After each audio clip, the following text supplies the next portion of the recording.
Assalamualaikum warahmatullahi wabarakatuh. Perkenalkan, nama saya Bintang Maulana dengan NIM 60705023300036. Kali ini saya akan membahas tentang Radio Access Network atau bisa disingkat RAN. Yang pertama, ada pendahuluan. Radio Access Network dalam kurung RAN adalah bagian dari jaringan telekomunikasi yang menghubungkan perangkat pengguna seperti ponsel, tablet, atau perangkat IoT dengan jaringan inti dalam kurung core network melalui sinyal radio. RAN bertanggung jawab untuk menangani transmisi dan penerimaan data antara perangkat pengguna dan sistem back-end operator seluler. RAN terdiri dari beberapa komponen utama, termasuk base station dalam kurung BTS atau Node B atau E Node B atau G Node B, antena, dan jaringan backhaul yang menghubungkan RAN dengan jaringan inti. Teknologi ini digunakan dalam berbagai generasi jaringan seluler, mulai dari 2G, 3G, 4G dalam kurung LTE hingga 5G, dengan peningkatan kecepatan dan efisiensi komunikasi di setiap generasi.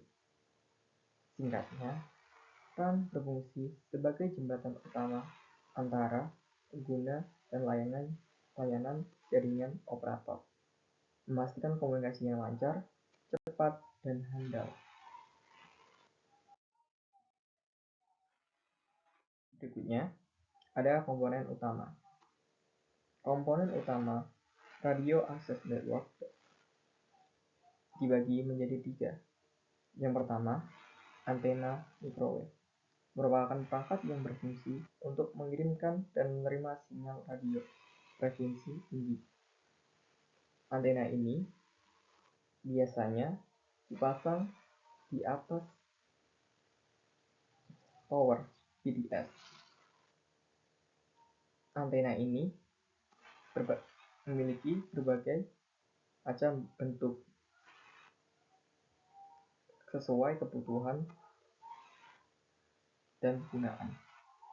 Yang kedua, outdoor unit, bisa disingkat ODU, adalah unit yang menerima sinyal dari antena dan mengirimkannya ke indoor unit dalam bentuk data.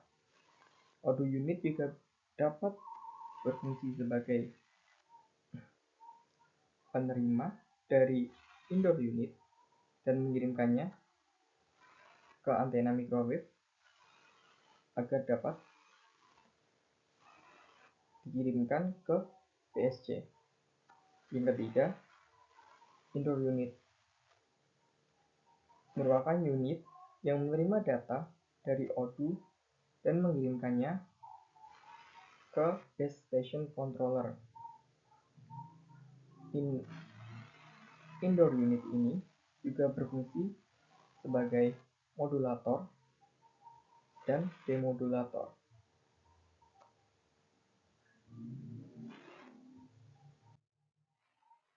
Berikutnya, ada jenis-jenis RAN.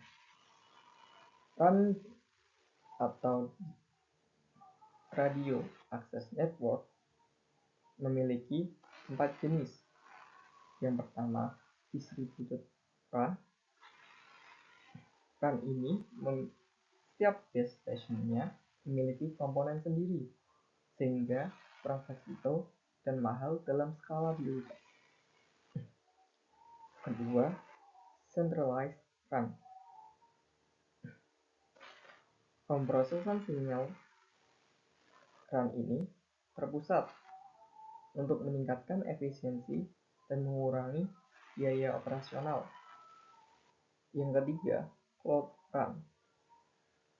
RAN ini mengganti perangkat keras dengan perangkat lunak untuk mengelola fungsi jaringan, meningkatkan fleksibilitas, dan meningkatkan efisiensi. Yang keempat, Open RAN. Open RAN menggunakan standar terbuka untuk memungkinkan interoperabilitas antar vendor yang berbeda. Hal ini memungkinkan pembangunan BTS baru dapat dilakukan dengan cepat dan efisien, dikarenakan tidak perlu menunggu dari satu vendor saja.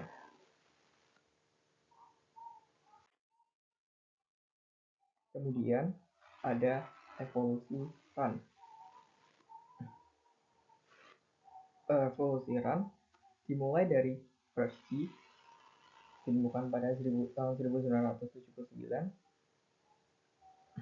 FirstG mendukung panggilan suara analog, memiliki kecepatan 2-14,4 kbps. Kemudian 2G. 2G ditemukan pada tahun 1991. 2G memberikan layanan seperti komunikasi digital dan SMS. 2G memiliki kecepatan 14,4 hingga 64 kbps. Kemudian ada 3G. 3G ini ditemukan pada tahun 1998, memberikan layanan koneksi data untuk internet dan multimedia. Kemudian 3G memiliki koneksi di bawah, kecepatan koneksi di bawah lebih dari 2 Mbps. Kemudian 4G. 4G ditemukan pada tahun 2008. 4G memiliki kecepatan yang tinggi dan latensi yang rendah untuk aplikasi streaming dan gaming. 4G memiliki kecepatan 2 Mbps hingga 1 Gbps. Kemudian 5G. 5G ini ditemukan pada tahun 2019. Dengan memiliki 5G memiliki latensi yang sangat rendah, kecepatan tinggi, dan konektivitas besar untuk IoT dan AI. 5G memiliki kecepatan lebih besar dari 1 Gbps. Kemudian ada keuntungan dan tantangan RAN. Pertama, keuntungan: peningkatan kapabilitas jaringan, dapat menangani lebih banyak pengguna dan perangkat. Kemudian latensi rendah, meningkatkan pengalaman pengguna dalam aplikasi real time. Kemudian fleksibilitas dalam deployment. RAN modern memungkinkan penggunaan berbagai arsitektur sesuai kebutuhan. Kedua, ada tantangan. Pertama, ada biaya infrastruktur, investasi awal yang tinggi untuk membangun jaringan RAN yang luas.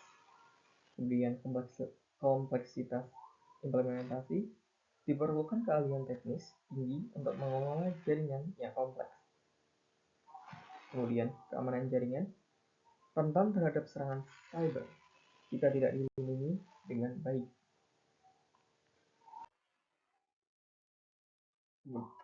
Kemudian ada masa depan RAN. Pada masa depan RAN pada masa depan radio access network seperti berikut: pengembangan 6G dan pengaruhnya pada RAN, menghadirkan kecepatan ultra tinggi dan konektivitas lebih luas. Kemudian AI dan otomatisasi dalam manajemen jaringan dapat meningkatkan efisiensi dan mengurangi biaya operasional.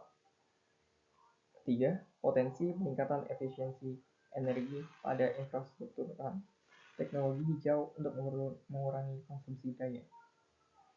Kemudian, kesimpulan. RAM merupakan komponen penting dalam jaringan telekomunikasi modern. Kemudian, evolusi teknologi RAM terus berkembang untuk mendukung kebutuhan komunikasi.